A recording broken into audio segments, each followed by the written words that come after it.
Welcome back to SoulNet, friends. We are 1 year old. Thank you to all of you that have joined us in our little pod as we share our stories and our experiences. Today's episode is a special treat as we explore the art of netting and how this simple practice helps us to strengthen the bonds of our relationships and connect us to one another. Let's dive in. I went to a retreat with the author and poet Mark Nepo, who I just adore. Mm-hmm. Yeah. And he was doing a retreat, and I've done a couple of online retreats with him, but this was my first in-person retreat. And one of the things that stuck out for me, he was sharing, passages from his books and also poetry. And one of the poems that he shared, I wrote down in my journal, "This is SoulNet."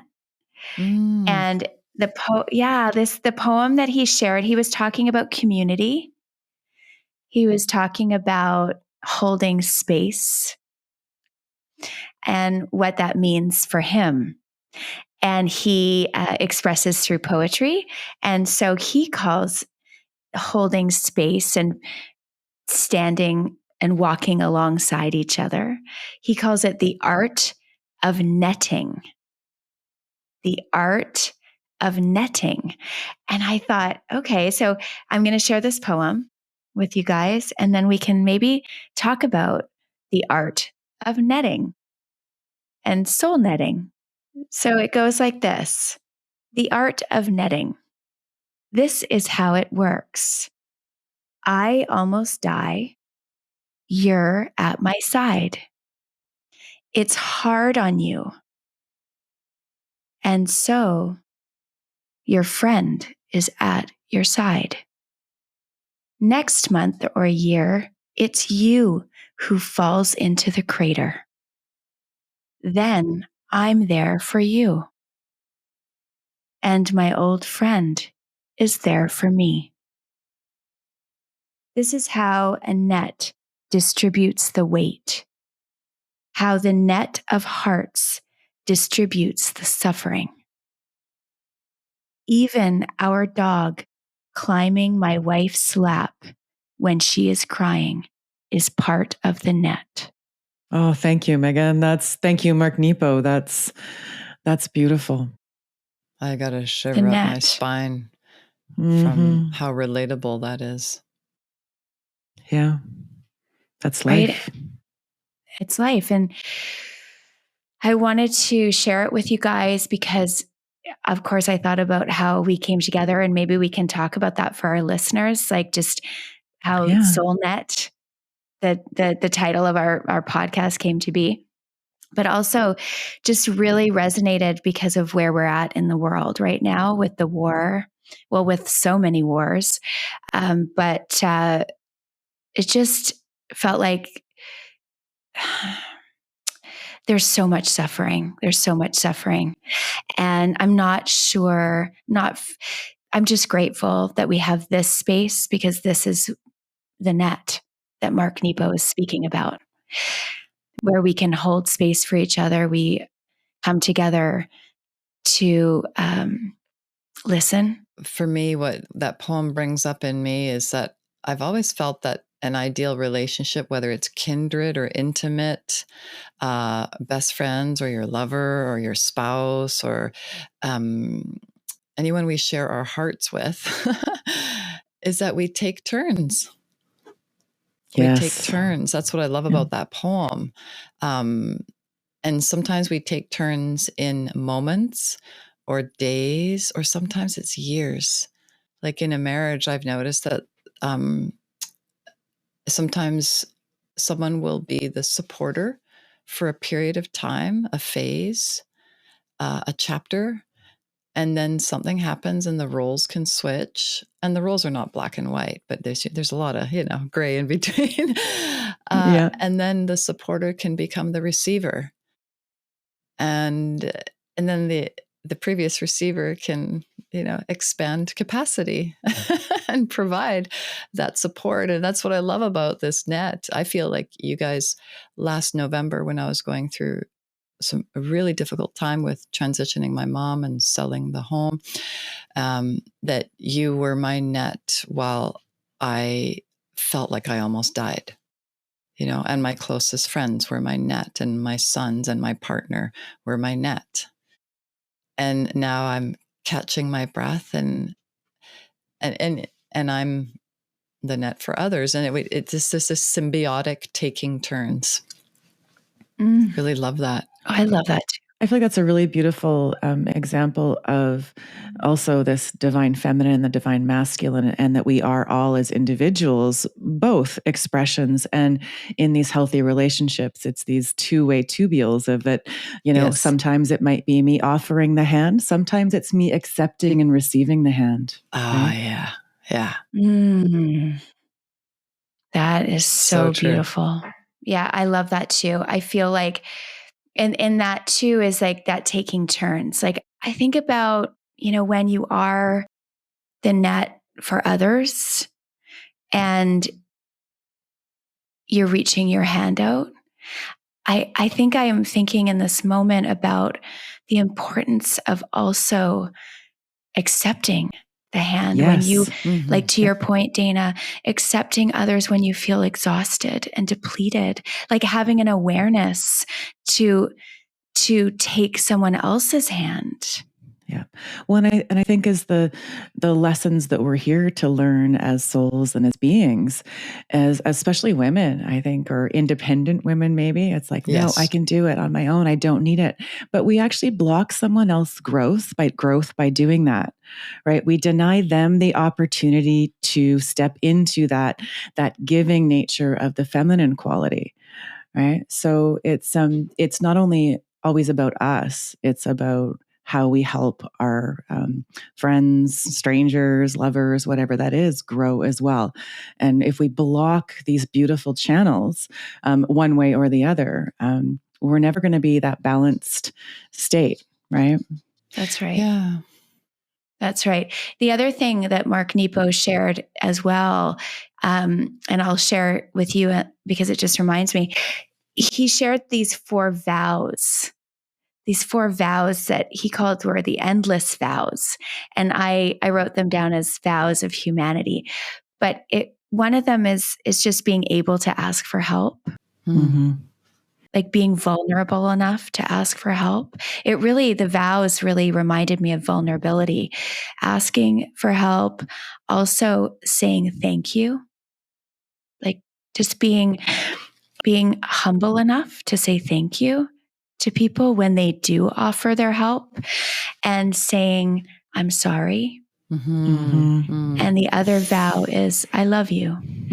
And he said that, in the net,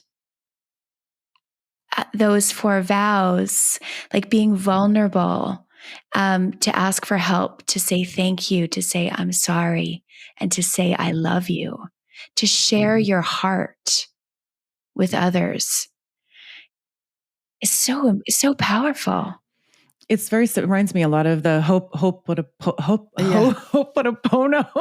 Help me prayer. Here, please. The Hawaiian prayer, which is, I believe it is, I'm sorry, I thank you, I forgive you, I love you. I don't know the exact ones. Please forgive me. Please forgive me. I'm sorry. Thank you. I love you. I believe. I love you. Yeah. Yeah. Mm-hmm. Beautiful. Yeah. That's a Hawaiian prayer. Yeah. I'm not even going to try and pronounce it because I'll say it wrong. Thank you. Yes, that's it. I think that's it. Everybody will know it that's ever been to Hawaii. So there's a beautiful little, like small book on it too. That's a really easy read, and it actually goes through and they explain what each of those phrases, with the kind of meaning behind it, the intention behind it. I think it goes even deeper into the I'm sorry piece.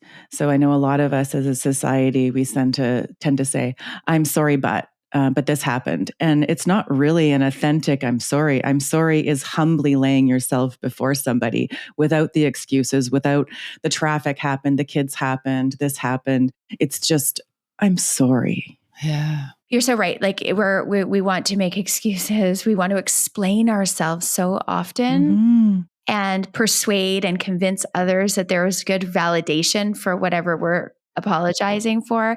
But sometimes I think all we need is an I'm sorry. You reminded me that Wayne Dyer, he was such a beautiful man, wrote many, many books.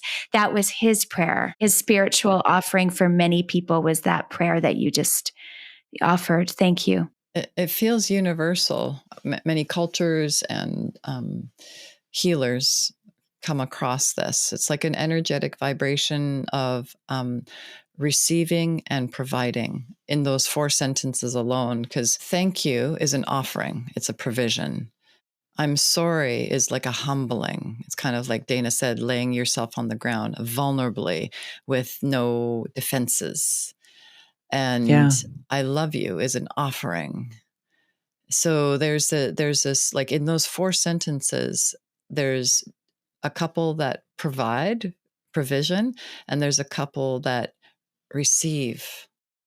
And that's the like kind of feminine, masculine qualities of like, although the feminine does nurture, I also feel like the strength of the feminine is to receive, like, we do receive the phallus, literally, right? Like we're able to receive, and it helps it assists the masculine when we receive with an open heart, because then it gives the masculine purpose.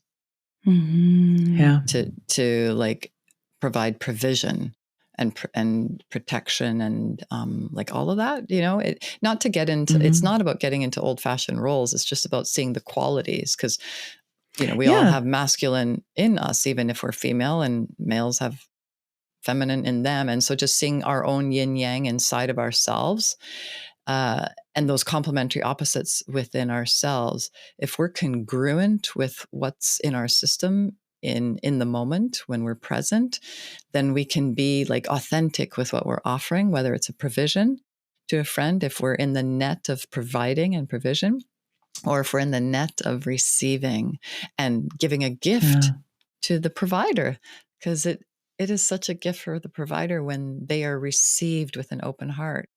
And so there's that just beautiful symbiosis. Those 4 sentences really kind of sum it up. That really has me thinking about some of the struggles and the tension that I face, even with my husband, because he is in the he's more in the masculine provision, like the helping. And like that is his love language, is to serve and help and provide. And I'm always trying to drag out the feminine. Come on. Where's the I'm sorry? Where's the I love you? Where's the thank you? And it's like constant. It's like this tug of war, it seems. But you just have me think that when we think about the net, the art of netting, we really have to lean in to those parts of us that struggle with some of those pieces, right? Oh yeah. So true. I've noticed, as I really drop into your poem that you shared, Megan, and Dana's reflections on it, I can see how, for me, taking turns allows like the embodiment of the message of the net, taking turns. For example, in my relationship with my partner, although he has a strong quality of like wanting to fix, like that's his, he has a strong rescuer and fixing archetype within his masculine, and he's very open about it, and I enjoy receiving it. So that quality in our relationship is what I would call more traditional. But then in terms of our career and like financial provisions, we're very equal. Like we're partners and not in a traditional role. So even in our lives, there will be areas of our life where there will be maybe more distance on the spectrum, or extreme. I don't use the word negatively, but just like extreme on the spectrum of like, okay, well, the masculine trait here is fixing and repairing, and the feminine trait here is receiving that and giving the masculine purpose for that, and then the feminine gets assisted, and that's, in that situation, that's awesome. But then in another area of life, because life is not black and white, we have so much multiplicity and diversity within our own ecosystems and our own relationships. There's other areas that maybe I'm more maybe I'm more providing, more the net that is a provision, and he will be more the receptacle, to use a phallic term. And that's I'm sure he's going to love that one, Eileen.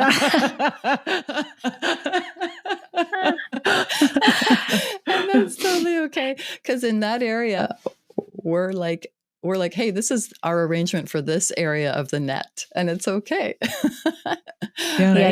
Coming up with these kind of agreements. It reminds me of David Dieda, who wrote Way of the Superior Man. It's actually a beautiful read and it talks about relationship dynamics and how they are more important, of these balances between the masculine and the feminine, no matter what your genders or your tendencies. But all of us tend to look for the counterbalance to our own, whether we're more feminine dominant or we're more masculine dominant. We look for that other half in our partners. Totally. It's a beautiful book, by the way.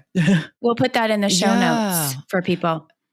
Dana, what you just sparked in me there is that it's kind of dependent on the role in the moment. And I'll give an example of like people in the service industry, or like first responders, because just from coaching, I've noticed this: when they put on their uniform, their persona changes, and they actually have different capacities when they have their uniform on and when they take their uniform off. When they take their uniform off, they might be able to be more like emotional with their spouses or children, like more emotionally available. But when the uniform is on, they can't, because they had to switch personas. It reminds me of like armor. And when you put on your armor, you're a little bit more like tougher, like on the outside, like you're ready, you're armored up for like war. Where we are right now, like people are armoring up. That's right. And they are really in a lot of fear. And I just feel like when we armor and we forget to take the armor off. Yes. We don't join each other in the net anymore, because the net requires us to do that dance between the masculine and the feminine, like you say, right? To be the receptor or the provider. It's this dance of coming forth and holding space for another, and then being the one that is being held. So it's this dance. Taking turns. So true. Taking turns. And when we are armored and we are in that, like, no, I'm going to provide, because that's what I'm conditioned to do. That's what I'm trained to do. And to be vulnerable and to be held shows weakness. And now people are like, I don't want to be weak. I don't want to be weak. They're standing in there with their armor on. And it doesn't matter where you are on this earth. I feel like everybody's armored up. Do you guys feel like that? Yes. And I love this, because this is something I've noticed in all of my years of coaching in the gym. And it's something I processed on my own too. We go to the gym to build these healthier bodies. But at what point does it cross over that we're actually just building the cage to keep ourselves safe? So we're building our own physical armor.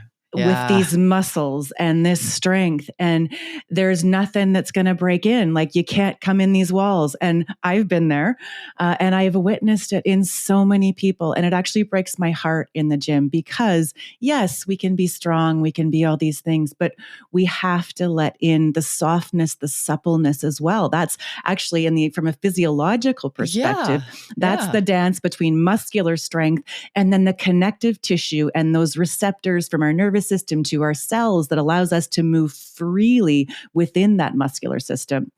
So we do this, in so many different ways. Wow. Because I'm thinking about how many people learn that really young, like in our 20s, when we feel like we're invincible. We're like at the gym, like pumping weight, like never been in better shape, like we're like ready to like take on the world. And unbreakable, like, David Yeah. Goggins, you can't break me. And but it's No so pain, much no armor. gain. Yeah.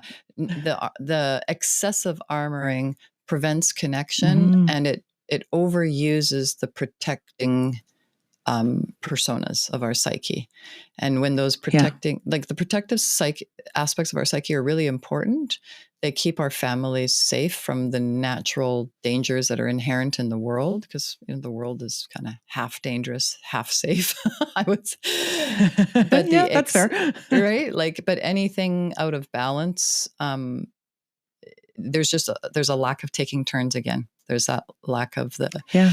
even in the yin, in the extreme yin, there's a tiny little dot of yang. And even in the extreme yang, there's a little dot of yin, and they keep flowing back and forth between each other. They're taking turns all the time.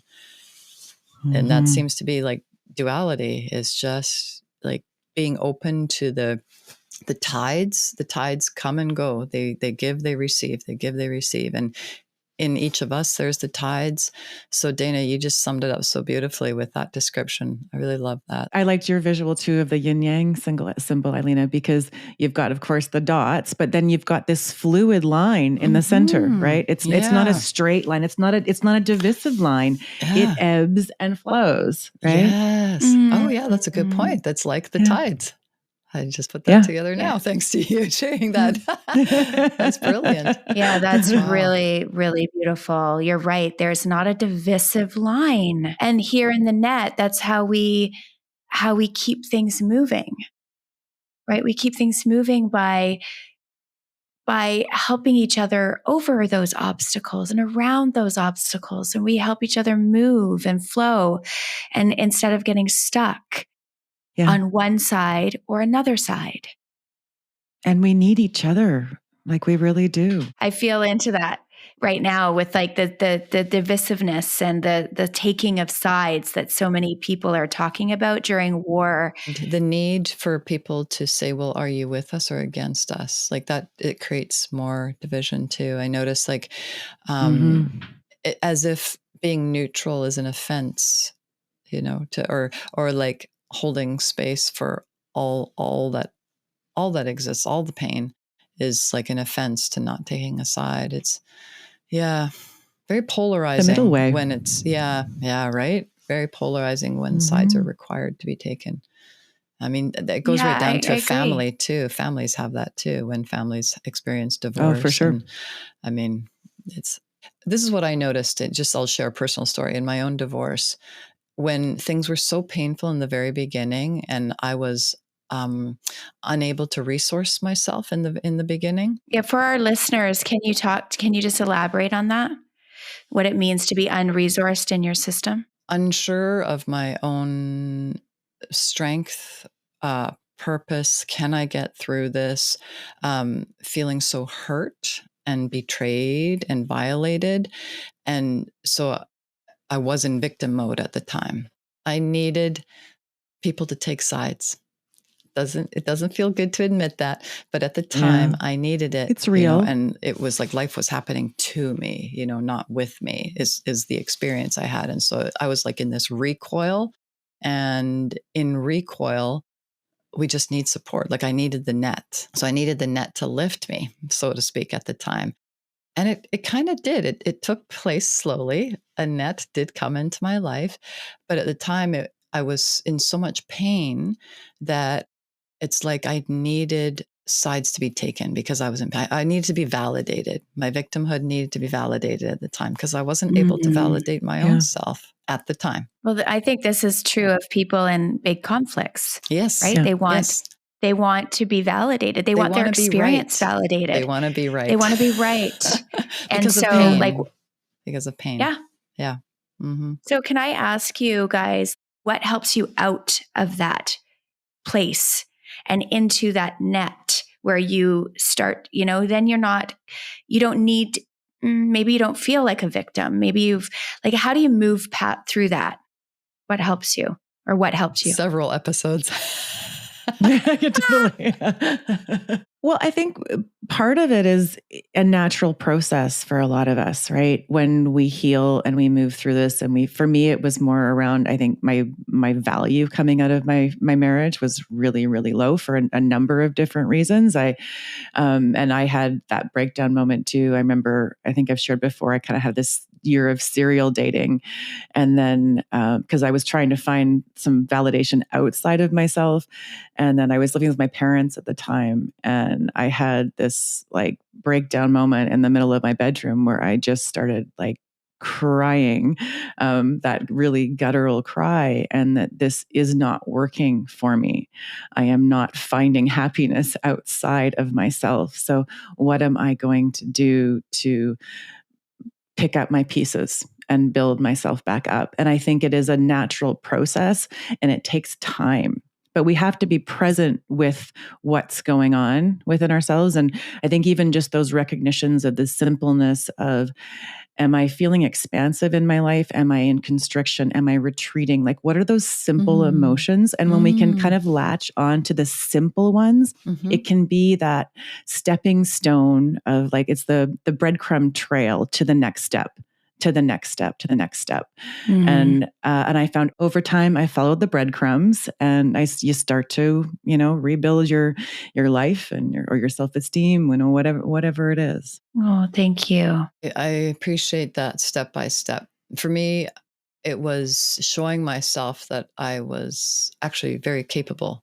I had to show myself that I was. Yeah. And so the repetition of making things happen, like Dana, baby step by baby step, as she shared in her process, mine was like, I kept showing myself, oh, I can do this. Like, oh, I can do hard things. Like I can do really hard things. And I just kept like amazing myself in a way, like, whoa, I can do that, or I can do this. And I would say let me see now, it's been 10 years. The person I am today, like would not even be recognizable to the person who I was 10 years ago. How beautiful is that as far as growth, right? Yeah, because of these cumulative baby steps and showing myself along the way. And do you think that those vows kind of came into play for you at some point? Like 100%. Being able to ask for help, being able to say, I thank you, like just leaning into your vulnerability after you felt so victimized and so betrayed? I leaned a lot into vulnerability. But the hardest one of those four for me was to ask for help. And I want to reframe the asking for help. To be more specific, it was actually about just sharing like all of me, the authentic, like the whole picture, not just partial, because that for me is very healing, to share the truth of how difficult it might be for me in a moment. That was very hard for me to do because I was so used to being stoic. That was my conditioning, was to be so stoic. So to share vulnerably from a place of like, no, this is all the stuff that's underneath this stoicism, this armor, as Meg called it, this is all the stuff underneath. That was my version of asking for help. That was the most healing for me, to be able to share that with others. I love that you bring it back to the netting that we're doing here. Yeah. Right. This is a place where we bring the no bad parts to, right? This is everything, every aspect of ourselves is welcome here to be put in front of the light and illuminated so it's not so dark anymore. Oh, I love that. So, I've been going down the rabbit hole of more of the bhakti practices of yoga. And so I've been doing some chanting. I've done yoga for like years and years and years. And I've always done a kind of a morning sun salutation. And so I've incorporated now the Surya Namaskar mantra along with it. And it's such a beautiful offering. And it's been about a month and a half now since I've incorporated that piece of things. And what I'm noticing over this course of time is it's becoming this beautiful reminder to me as I start my day to not only remember the light within me, but to be reminded to share that light within me with the world. And there's, of course, a lot of different interpretations that go with these chants, but that's the resonance for me. And how I am showing up in my day just feels so special. Yeah. And it's such a simple act, a simple thing, right? So it's a chant, and it goes with, so the sun salutation namaskar in Sanskrit, is a simple series of postures. And there is a mantra that goes with each of the posture. And it takes, 10 minutes in my morning. It's nothing much, some simple stretches that prepare my physical body for the day, and really help to get my mind and body nicely aligned. Ooh. Could we maybe link to it in our show notes? Yeah, for sure. Elena, do you have anything? I don't know if you have anything in your resources that you have yourself doing something like that. I know you've practiced for a long time too. I don't know if that's part of your stuff, but I don't do the mantras except in a cold plunge. We do mantras in our cold nice. plunge, and we're facing the rising sun. I do this in the ocean, not every day, but as much as I can. Harder in the winter, I'll be honest. Totally. But yeah, we do similar mantras, and then we om at the end of it. And that experience is like, it's a visceral, somatic experience of, not only am I connected to the earth, I am the earth. The earth is me. I am the earth. We are one pumping heart organism. Like, it's all, and it's not a, we are a global body. Yeah, we're a global body. Exactly. Body. Yeah. And we are, as you said, we are giving light and we are receiving light. Yes. Yep. I'm feeling that. I'm literally in that. I'm like swaying. I feel that. I feel that plunge. I feel that water. I feel that light. And you can do that even seated in your home if you really focus in and think about the morning light. And think about just imagine your feet at the shore and the morning sun coming up. And if you're thinking about that, giving of your own light and receiving the light of the sun into your heart. You're literally in a net for your own self. Yeah. It's almost like you're in the net with the sun. With the sun. Mm-hmm. Yeah, you're taking turns with the sun. You're taking turns with the sun. What a gift. Lovely. Thank you so much for that. You two, both of you, that really light cool. And illumination and that practice that we can do for ourselves. Wow. And Megan, you just demonstrated right there, when your body was swaying, you became the tides.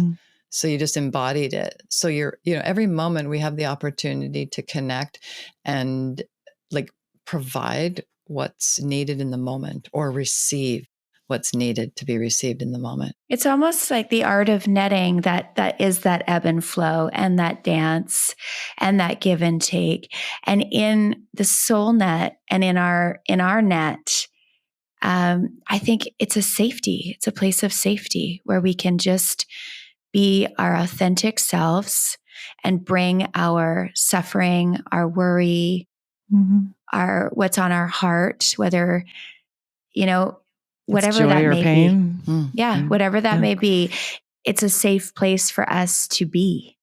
Yeah. I always thought about that too when we came up with the name. And I remembered I had this visual of this double entendre, actually, because I thought it's a network, which kind of fits with the modern language. And I also saw it as this big fishing net, maybe similarly to Mark Nepo, in that it was this catch-all for everybody. No matter what you're going through, no matter who you are, this is a place where there is safety. Safety. And each one of us is a thread in that net, that fishing net. And our listeners too.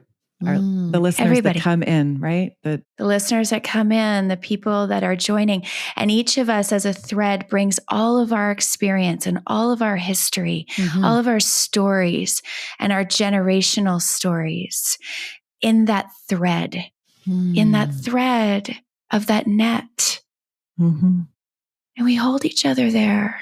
I find that so fascinating. We're sitting here talking about this in 2023, and these parts of history all have these similar threads.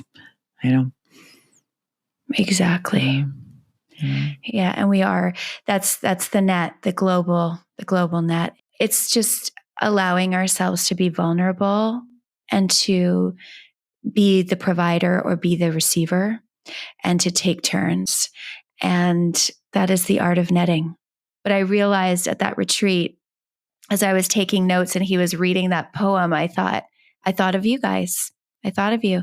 And I wrote down soul net, exclamation mark, like that is exactly what we showed up to do for each other.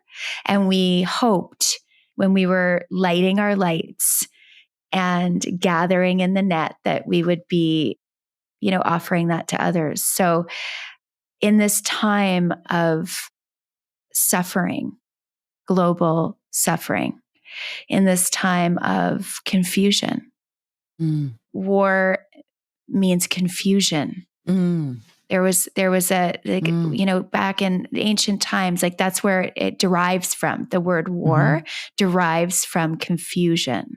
And I just feel like in this time of suffering and confusion, conflict, right and wrong, and taking sides, instead of taking sides, maybe we should be taking turns. Maybe we should be taking turns to hold space, to hold each other, and to listen. I will be curious about what you bring into the net, and you be curious about what I bring into the net.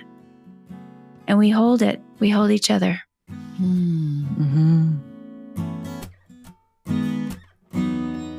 Thanks for being with us, soul friends, and joining us here on the pod as we wrap up this full year of podcasting. We look forward to seeing you back in the net next year as we kick off 2024 with a special in-person session with the three of us. Namaste, friends.